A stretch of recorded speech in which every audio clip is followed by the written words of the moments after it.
이 시간 우리 다 같이 하나님의 말씀 보시겠습니다.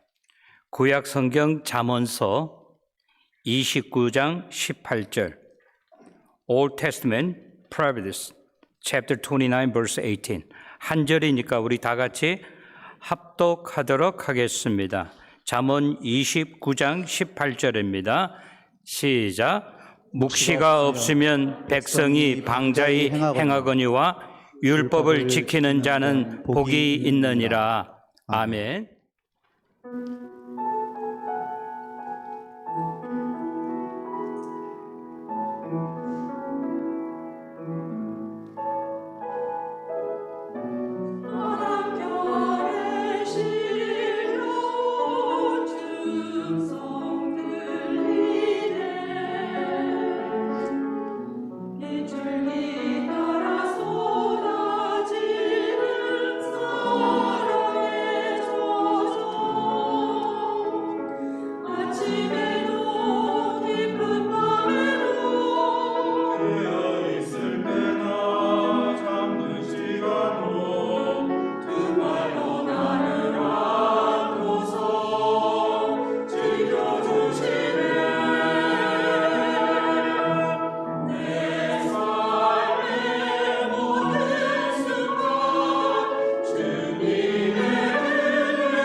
오늘 저희에게 오셔서 말씀 전해주실 우리 신태훈 목사님, 제가 간단하게 양력을 소개해 드리면요, 해병대에서 군목 6년을 하셔서 대위로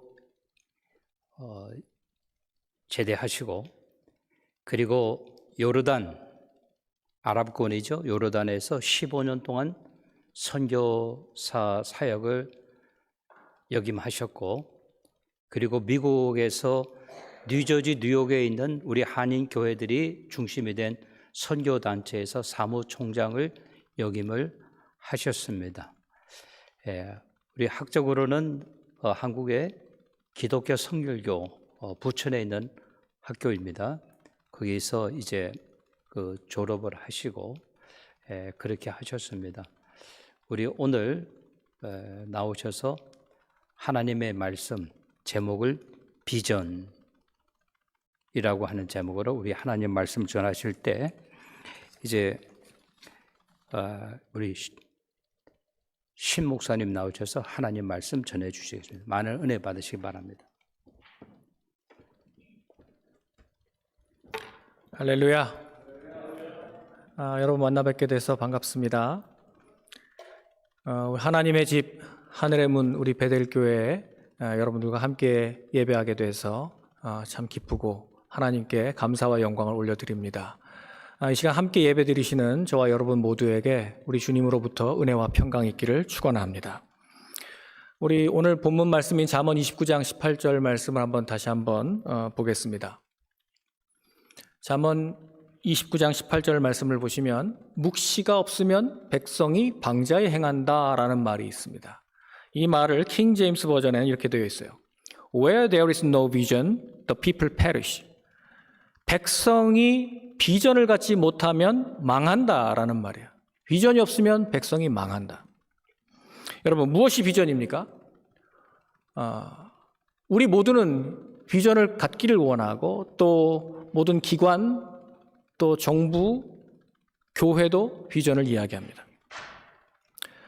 장래 희망이나 계획, 또 우리가 꿈꾸고 되고자 하는 그 무엇이 비전이라고들 하는데, 정말 그 비전이 없으면, 계획이나 어떤 미래를 준비하는 청사진이 없으면 망합니까?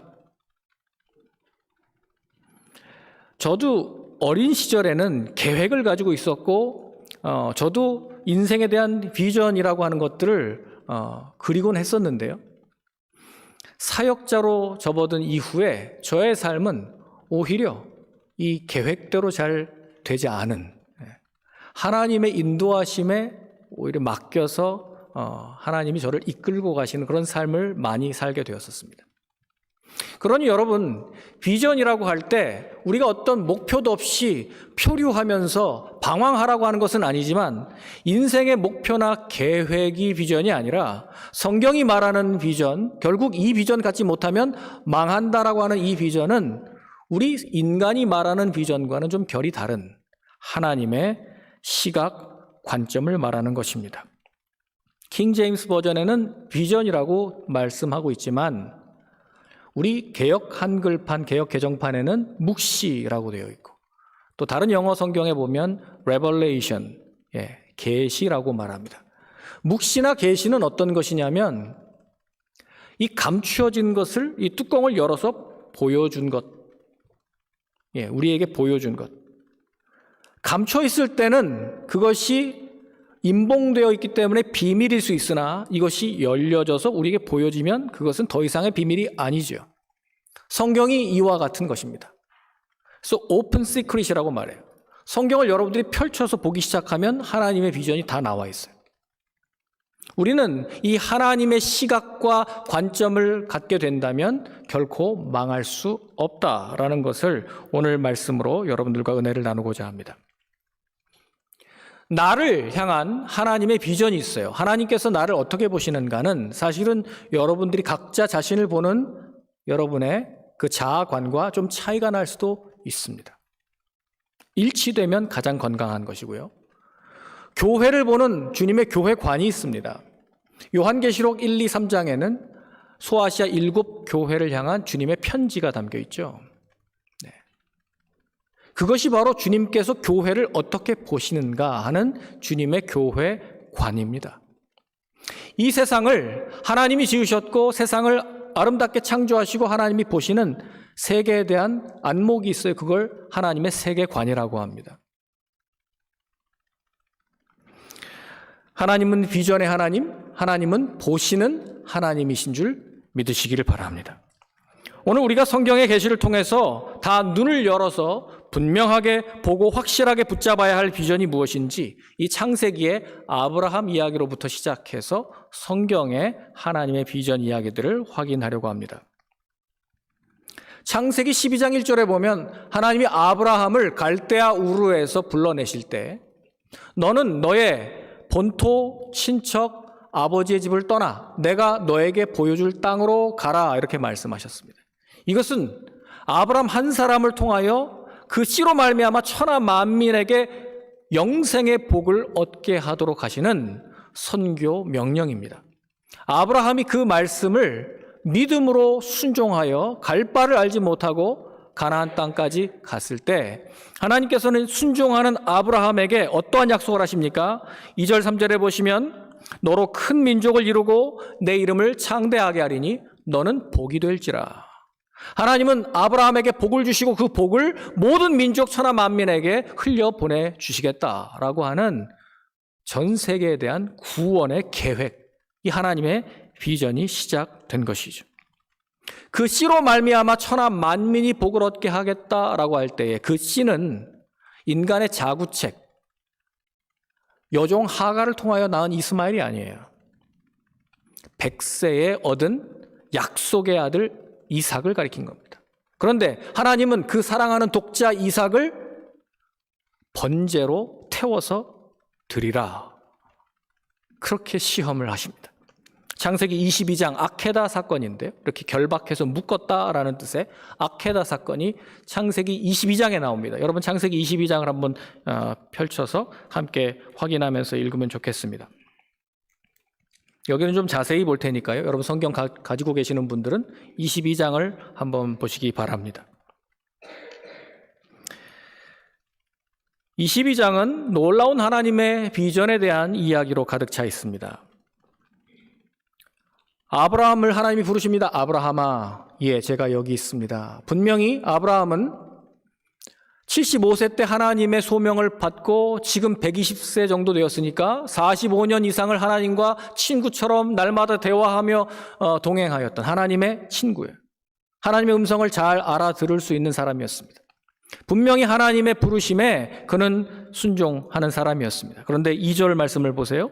여호와께서 이르시되 내 아들 내 사랑하는 독자 이삭을 데리고 모리아 땅으로 가서 내가 내게 일러준 한 산 거기서 그를 번제로 드리라. 이해가 되지 않는 어려운 시험을 만납니다.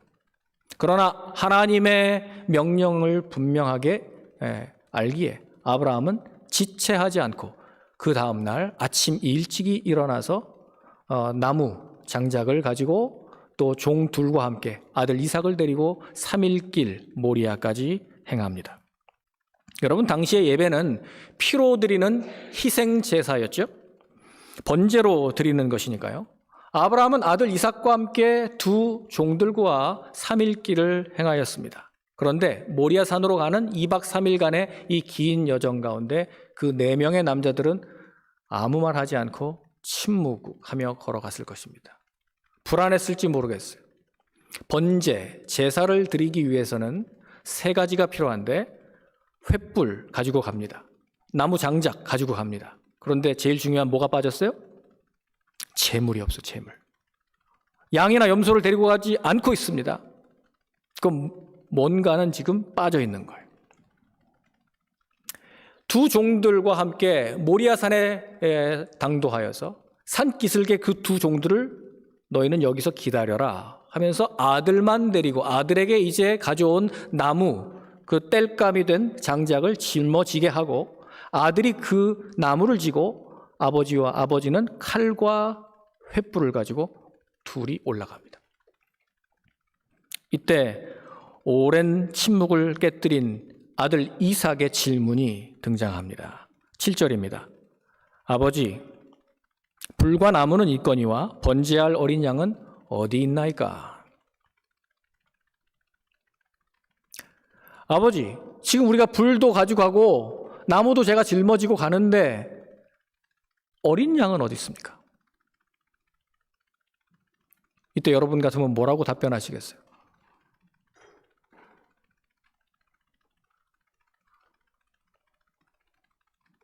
팔절 말씀을 보십시오. 아브라함은 유명한 대답을 합니다. 아들아, 내 아들아, 번제할 어린 양은 하나님이 자기를 위하여 친히 준비하시리라.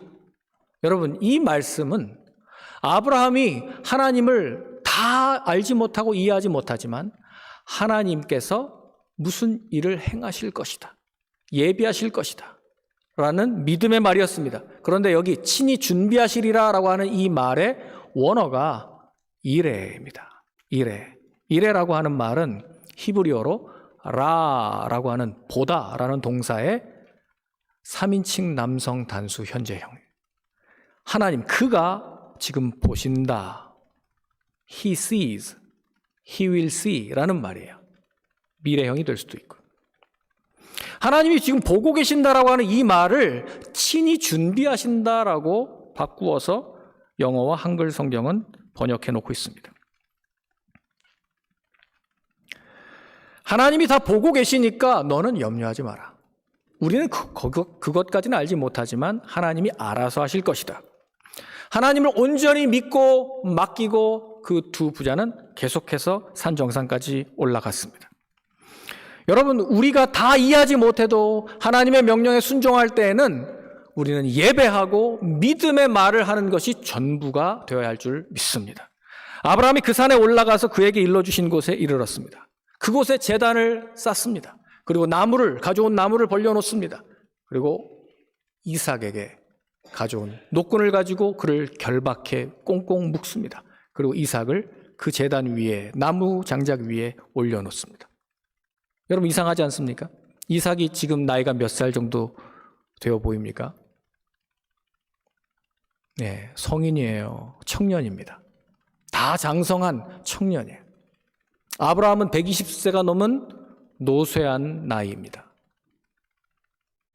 그럼에도 불구하고 청년 이삭이 아버지에게 자신의 모든 운명을 내어 맡기고 아무 말 없이, 아무런 저항도 없이 순순히 그는 자신의 삶을 아버지께 맡깁니다. 마치 이사야 53장에 고난받는 종 메시아에 대한 예언처럼 그가 곤욕을 당하여 괴로울 때에도 그의 입을 열지 아니하였으며, 마치 도수장으로 끌려가는 어린 양과 털 깎는 자 앞에서 잠잠한 양같이 그의 입을 열지 아니하였도다. 여러분, 이사야 53장은 전체가 예수님이 골고다에서 고난받을 것에 대한 예언 아닙니까?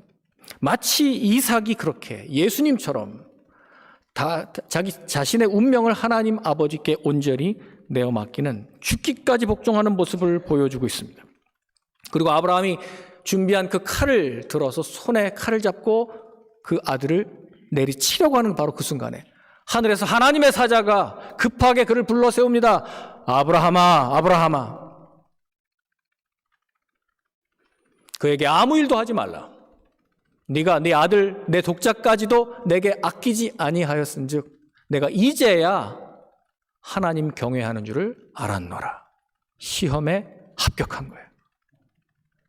하나님이 처음부터 아브라함을 시험하기 위해서 테스트한 것인데 아브라함이 통과했습니다. 네가 나를 경외하는 줄을 내가 알았다 하면서, 아들은 사실 완전히 죽은 것과 같아요. 이때 죽은 겁니다. 아들도 그때 죽을 각오를 했고요. 이건 죽은 것이죠. 죽었다가 다시 도로 받은 이 아들 대신에 하나님은 그때 눈을 열어서 아브라함에게 숲을 뒤에 예비된 해답을 보여주셨는데 13절 말씀 보세요. 아브라함이 눈을 들어 살펴본즉 한 순양이 뒤에 있는데 뿔이 숲풀에 걸려 있는지라 그랬어요. 그래서 아브라함이 가서 그 순양을 가져다가 아들을 대신하여 번제로 드렸더라. 여러분, 순양이 두 뿔이 숲풀에 걸려 있는 이 모양은 어떤 생각이 납니까? 예수 그리스도께서 골고다의 십자가상에 이 양팔이 메어 달려서 아케다, 결박당하여서 거기 꼭꼭 묶여서 땅과 하늘 사이에 유일한 중보로 하늘 높이 들려서 누구든지 그를 보면 살아나리라 하신 하나님의 구원의 비전이 여기에서 보이는 것입니다. 그래서 여러분, 순양이나 순종하는 이삭이나 둘 다 십자가의 예수 그리스도를 예표하는 표적이 되는 것입니다. 14절 말씀입니다. 아브라함이 그 땅 이름을 명명하기를 여호와 이레라고 붙였습니다. 여호와 이레라고 하는 이 뜻은 뭐예요? 여호와께서 보고 계신다. 예, 이레, 하나님이 보신다라는 말인데, 이 말을 사람들이 오늘날까지 뭐라고 말합니까? 여호와의 산에서 준비되리라. 보는 것과 준비된다는 것이 왜 어떻게 같은 말처럼 보일까요? 여러분, 비전, 제가 오늘 제목을 비전이라고 말을 했는데, 어원은 라틴어 비데오에서 온 말이에요. 본다, 보는 것, 시각, 또 시력, 또는 예지력, 통찰력, 관점, 이런 것들이 다 비전이에요. 또는 환상이나 이상도 비전이라고 말합니다. 선지자들이 비전을 보고 하나님의 말씀을 증거하는 것입니다. 여러분, 하나님이 보고 계신다라고 하는 저 말에서 어떻게 준비된다라는 말이 나오는가? 영어는 God sees라고 말하지 않고 God will provide라고 말을 해요. provide라는 단어가 어떻게 구성된 단어예요? 앞서, 미리, 비데오, 내다보신다. 하나님이 미리 앞서 내다보시면 뭘 할 수 있습니까? 준비하시고 예비하시고 공급하실 줄 믿습니다. 이것이 provide예요. provision.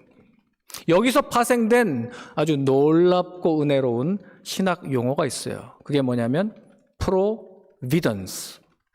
하나님이 다 아시고 미리 아시고 섭리하시는 하나님의 섭리를 providence라고 말하는 거예요. 하나님이 산의 이쪽 편에서는 아브라함과 이삭을 향하여 올라오게 하셨습니다. 또 반대편에서는 하나님이 그의 해답이 되는 순양에게 명령하셔서 올라왔습니다. 우리는 문제가 생길 때 기도하고 안절부절하고 이게 어떻게 해결될까 우리는 답답해하지만 우리 눈에는 보이지 않지만 그 해답은 어디에서 만날 수 있습니까? 믿음으로 우리가 하나님이 가라고 하는 거기까지 도달할 때, 아브라함이 아들 이삭을 데리고 모리아산 정상까지 올라가지 않았더라면 거기에서 결단코 해답을 만날 수 없었을 겁니다.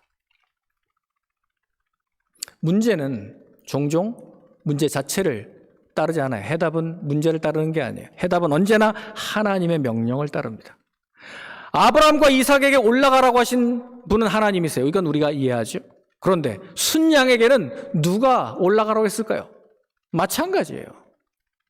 그 피조물을 다스리는 하나님께서 순양도 그 산의 정상에 올라가게 하신 것이죠.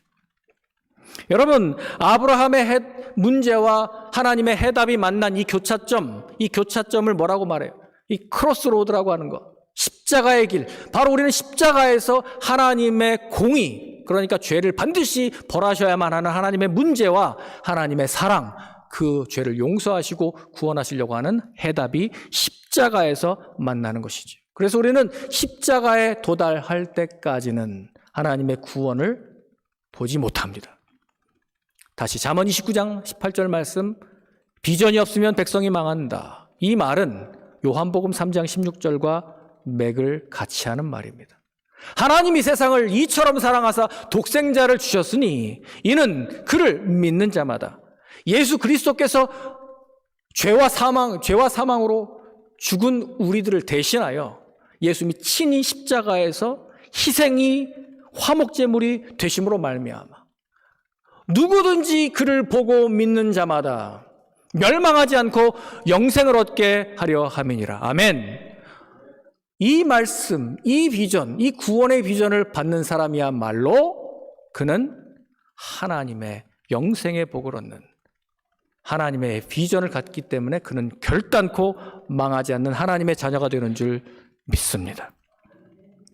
로마서 4장 17절에 보면 분명히 아브라함은 어떻게 아들이 회복될지 살려질지 알지 못하지만 어떻게라고 하는 방법은 몰라도 어찌하든지 간에 하나님은 살리실 것이다 라고 하는 것을 분명히 믿었어요. 왜냐하면 내가 내 아들을 쳐서 죽이고 번제로 드릴지라도 내 아들의 끝은 나의 끝만이 아니라 그 씨로 말미암아 천하 만민이 복을 얻게 하리라는 하나님의 그 구원 계획에도 끝장이 날 것이기 때문에 하나님의 비전에 자신의 삶의 비전을 맞춘 사람 아브라함은 그 믿음을 가질 수 있었습니다. 사도 바울이 이렇게 로마서에서 기록합니다. 내가 너를 많은 민족의 조상으로 세웠다 하심과 같으니 그가 믿은 바 하나님은 죽은 자를 살리시며 없는 것을 있는 것으로 부르시는 이시니라. 아멘. 지금 죽은 자를 살리시며 아직까지 아브라함이 살아있는 동안 어디서 죽었다가 살아났다는 부활의 이야기를 단 한 번도 들어본 적이 없어요. 그럼에도 불구하고 아브라함은 하나님을 믿었어요. 하나님은 내가 죽여도 내 아들을 다시 살리실 것이다. 이것이 하나님을 절대적으로 신뢰하는 아브라함의 믿음이었고 하나님은 이 믿음을 의로 여기신 것입니다. 우리가 아브라함처럼 이신칭의 믿음으로 의롭다함을 얻게 되는 줄 믿습니다. 다시 창세기 22장으로 돌아가겠습니다. 아브라함은 하나님의 관점을 가졌기 때문에 부활의 소망을 가지고 믿음으로 담대하게 선포할 수 있었습니다. 22장 5절 말씀을 보시면 이에 아브라함이 종들에게 이르되 너희는 나귀와 함께 여기서 기다려라. 내가 아이와 함께 저기 가서 예배하고 우리가 너희에게로 돌아오리라. 이것이 이제 우리 신학이 발달돼서 개역 개정 성경에는 우리가라고 하는 저 주어를 써놨는데 우리가 그 전에 읽던 개역 한글판 옛날 성경에 보면 우리가가 없어요. 우리 한국어는 주어를 그렇게 잘 드러내지 않습니다. 우리 주어 없이 말하잖아요. 보통 한국어의 특징이 그래요. 그런데 히브리어 원어나 아니면 신약의 헬라어 원문에는 항상 주어가 정확하게 인칭과 또 수, 단수인지 복수인지가 정확하게 드러나 있어요. 근데 여기 뭐라고 되어 있어요? 우리가. 히브리어 원문에 보면 모든 동사 단어에 항상 접두어에는 그 주어를 나타내는 눈이 들어있는데 눈이라고 하는 것은 내가 아니에요. 복수예요. 우리. 그래서 우리가 가서 우리가 경배하고 우리가 너희에게로 돌아오리라. 여러분 이 말이 무슨 뜻인지 아시겠어요? 아브라함이 올라갈 때는 분명히 둘이 올라가서 예배할 겁니다만은 정말 계획대로 아브라함이 아들 이삭을 잡아 번제로 바치고 내려올 때는 어떻게 해야 돼요? 그러면 단수로 바뀌어야 돼요. 나 혼자 내려올 건데 지금 뭐라고 말씀하십니까? 우리가 너희에게로 돌아오리라. 무슨 말입니까? 나는 방법은 모르지만 하나님이 죽여도 다시 살리실 줄을 믿은 아브라함의 부활 신앙인 줄 믿습니다. 하나님은 이미 여러분들의 문제에 대한 해답을 가지고 계시는 분이십니다. 결혼 후에 제가 제 딸 아이를 이제 낳고 나서 제가 2000년에 해병대 군목으로 이제 훈련을 마치고 임관을 했습니다. 그 즈음이 우리 딸이 이제 돌이 될 무렵이었는데요. 저는 3, 4개월 훈련을 마치고 우리 딸을 이제 오랜만에 만났습니다. 그런데 딸아이가 여전히 돌이 되어 가는데도 불구하고 이 기지를 못하고 아니 그 돌쯤이면 걸어야 되잖아요. 근데 배밀이만 하는 거예요. 배밀이만. 그리고 앉혀놔도 이렇게 쓰러져요. 균형을 잘 잡지를 못해요. 옆에 선배 목사님들이 한번 혜인이가 많이 늦으니까 병원 가서 검사를 해봐라. 의사는 다짜고짜 뇌 사진을 찍자고 그래요. MRI를 찍었더니 의사가 판독을 하는데 엄마를 알아보나요? 아빠를 알아보나요? 그럼요, 알아보죠. 이 아이는 뇌성마비 발달장애를 갖고 있어서 앞으로 이 아이가 말을 못할 겁니다. 걷지를 못할 거예요. 먹지를 못할 겁니다. 오른쪽 편마비가 있으니까 이 아이가 오른쪽 팔이나 손을 쓰지를 못할 거예요. 하늘이 무너지는 청천벽력을 경험했습니다. 우리 군인교회 강단에 우리 딸아이를 눕혀놓고 하나님 우리는 선교사로 나가려고 하는데 하나님 이 아이를 고쳐주시고 우리 가는 길에 이 딸이 주님의 영광이 되게 하여 주옵소서. 그렇게 기도했어요. 계속해서 기도하고 고쳐달라, 회복을 위해서 노력하고 물리치료 받게 하고, 그러나 아무리 기도해도 응답은 없어요. 제 아내는 점점 깊은 터널을 지나가게 되면서 우울증에 사로잡히게 됐고, 하나님 제 아내를 만나주세요. 제 아내에게도 응답해 주세요. 한 3년쯤 지났을까요? 하루는 아침에 말씀 묵상을 하고 있는데 남자 목소리로 음성이 들린 거예요. 제 아내의 귀에. 혜인이는 내 딸이다. 혜인이는 내 딸이다. 여러분, 우리가 모두 하나님의 자녀인 줄 다 알고 있지만 목사임에도 불구하고 제 딸이 하나님의 딸이라고 하는 사실을 저는 그때까지 생각을 못했어요. 하나님이 우리 딸을 책임지시겠다는 그 말이 처음으로 들려졌습니다. 한 번은 기도하는데 제 아내가 환상을 봤어요. 이 비전을 봤죠. 예수님의 비전을 봤어요. 예수님이 제 아내에게 이렇게 다가오셨는데요. 제 아내가 아무 말 없이 우리 안고 있던 우리 딸 아이를 내밀었습니다. 그랬더니 우리 혜인이로 인해서 주님의 눈이 가려졌어요. 예수님은 조용히 우리 혜인이를 안으셨습니다. 비로소 예수님의 눈과 제 아내의 눈이 마주쳤습니다. 제 아내가 손을 내밀 때는 주님 아시지요? 이 아이가 우리 십자가인 거. 주님은 아무 말 없이 이렇게 안으셨거든요. 그제서야 비로소 제 아내가 예수님을 보고는 우리 딸이 십자가가 아니고 내 십자가는 따로 있구나. 예, 주님, 저도 저의 십자가를 지고 주님을 따르겠습니다. 거기서 결단하게 되었습니다. 그래서 우리가 선교사로 헌신하고 이제 요르단으로 향하게 되었습니다. 여러분, 우리가 문제라고 생각했던 그 문제가 어디서 해결됐어요? 예수님을 만나고 그 십자가를 만날 때, 거기에 그 십자가에 내 문제를 가지고 갈 때 비로소 우리는 해답을 만나게 되는 줄 믿습니다. 여러분의 모든 문제가 다 그래요. 우리는 십자가로 가지고 가야 돼요. 그러면 여호와 이레, 하나님이 예비하신 그 해답을 분명히 만나게 될 줄 믿습니다. 찬송가 484장을 제가 참 좋아합니다. 내 맘의 주여 소망되소서라고 하는 아이리시 찬양입니다. 이 찬양의 원래 가사는 이래요. Be thou my vision, O Lord of my heart. 여러분, 내 맘의 주여, 당신이 be thou my vision, 당신이 내 비전이 되어 주십시오. 우리는 소망이라고 번역했지만 원래 가사는 비전이에요. 우리가 소망으로 구원을 얻었음에 보이는 소망이 아니니 보는 것을 누가 바라리요?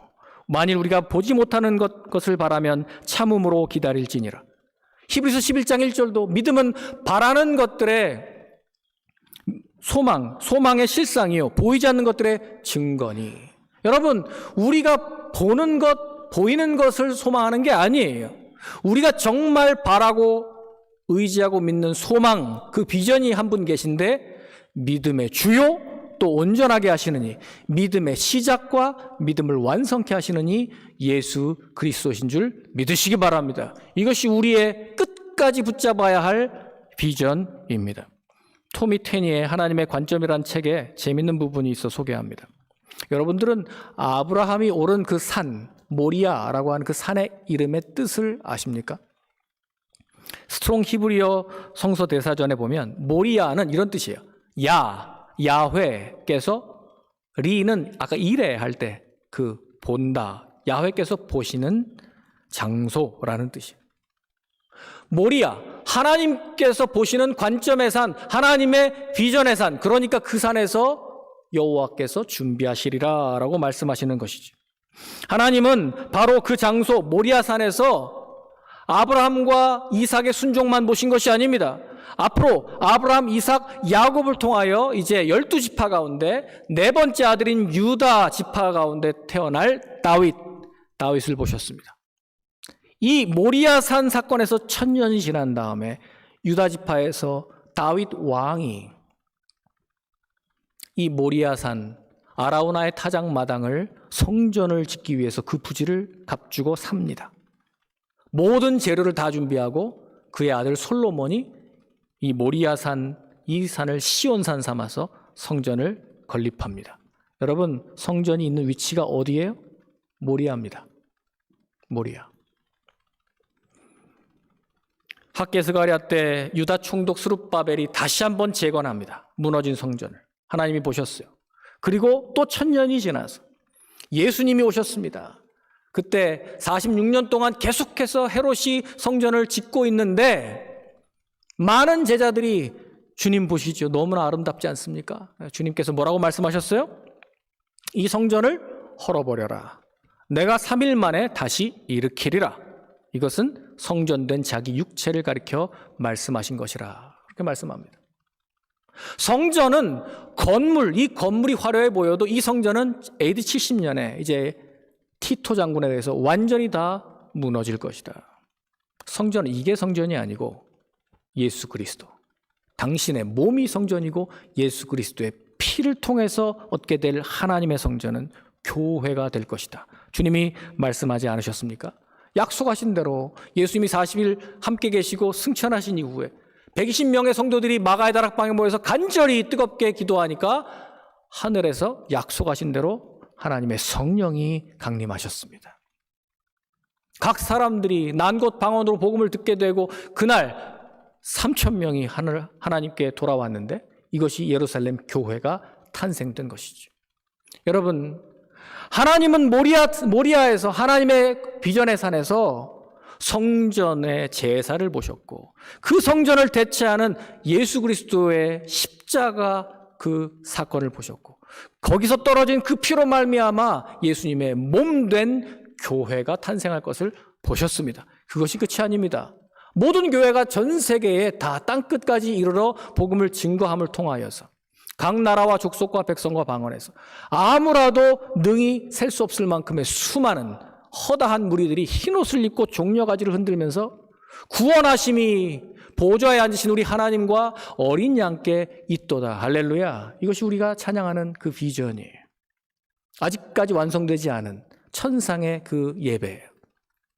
이제 예수님의 초림과 예수님 다시 오시는 그 재림 사이에 있는 이 종말론적인 우리 교회의 사명이 무엇입니까? 이제는 땅끝까지 이 복음을 증거하는 선교를 통하여 모든 민족이 하나님께 돌아오는 이 비전을 저와 여러분들의 비전 삼으시기를 주의 이름으로 축복합니다. 하나님은 모리아, 여호와 이레, 보시는 하나님, 관점의 하나님, 비전의 하나님이십니다. 그분이 우리에게 어제나 오늘이나 영원토록 동일하신 항상 현재이신 하나님의 시간으로 우리를 초대하시는 거예요. 우리는 이 비전을 갖게 되면 현재의 고난을 넘어 장차 나타날 하나님의 영광과 좋게 비교할 수 없게 돼요. 그래서 우리는 하나님의 구원을 선취할 수 있게 되는 줄 믿습니다. 제가 어제 샬롯 공항에 이렇게 오면서 비행기를 타고 오는데요. 저 하늘에서 이렇게 지상을 내려보면 전부 성냥갑만하게 작게 보여요. 집들이. 큰 스타디움도 아주 작게 보여요. 이 땅에서 발 딛고 우리가 살아갈 때는 큰 문제처럼 보이고 태산처럼 보이고 이거 어떻게 해결하나 우리는 조바심을 내지만 조금만 높이 위에서 보면 아주 작습니다. 하나님의 비전이란 하나님께서 지금 하늘 위에서 내려다보시는 비전이에요. 여러분, 이 비전을 갖게 되면요, 골고다에서 일찍 죽임을 당하셨던 어린 양은 실상은 사자예요. 베들레헴 말구 위에 누이셨던 그 유약한 아기는 옛적부터 항상 계신 분입니다. 우리를 종종 위협하고 두려움에 떨게 만드는 옛 뱀, 그 큰 용은 사실은 도마뱀 정도에 불과하다는 사실을 여러분들이 보시기를 바랍니다. 그것이 하나님의 비전, 관점입니다. 하나님은 모든 것을 결말에서부터 처음까지 꿰뚫어 보시는 비전의 하나님입니다. 하나님이 보십니다. 여호와 이레, 모리아, 하나님이 보십니다. 이 비전을 취하면 우리는 이미 승리를 얻은 자인 줄 믿습니다. 우리는 절대로 질 수 없는 싸움을 싸우고 있습니다. 그러니 낙심하지 마십시오. 하나님이 함께 하십니다. 아브라함이 믿음으로 순종하였을 때 하나님이 일거수일투족을 보시고 정확한 시간에 역사 가운데 개입하셔서 순양을 우리에게 보여주신 것처럼 그 순양의 표적인 예수 그리스도를 만나고 이 하나님의 구원과 선교의 비전을 갖고 있는 모든 교회와 성도들은 다 살아나게 될 줄 믿습니다. 이 구원과 선교의 비전을 가지고 이제 우리에게 맡겨주신 이 귀한 사명에 순종하는 저와 여러분 되시기를 주의 이름으로 축원합니다. 기도하겠습니다.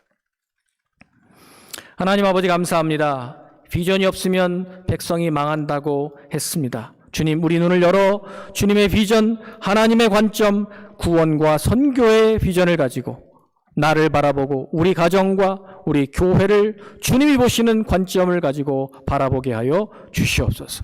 세상 모든 민족이 구원을 얻기까지 쉬지 않고 일하시는 하나님의 그 관점을 취하여 우리도 교회에 맡겨주신 선교의 사명을 가지고 땅끝까지 복음을 증거하는 증인의 삶을 살아 하나님께 영광 돌리며 우리도 이 비전에 동참하는 주의 백성들 다 되게 하여 주시옵소서. 우리의 소망과 비전 되시는 예수 그리스도 이름으로 기도하옵나이다. 아멘.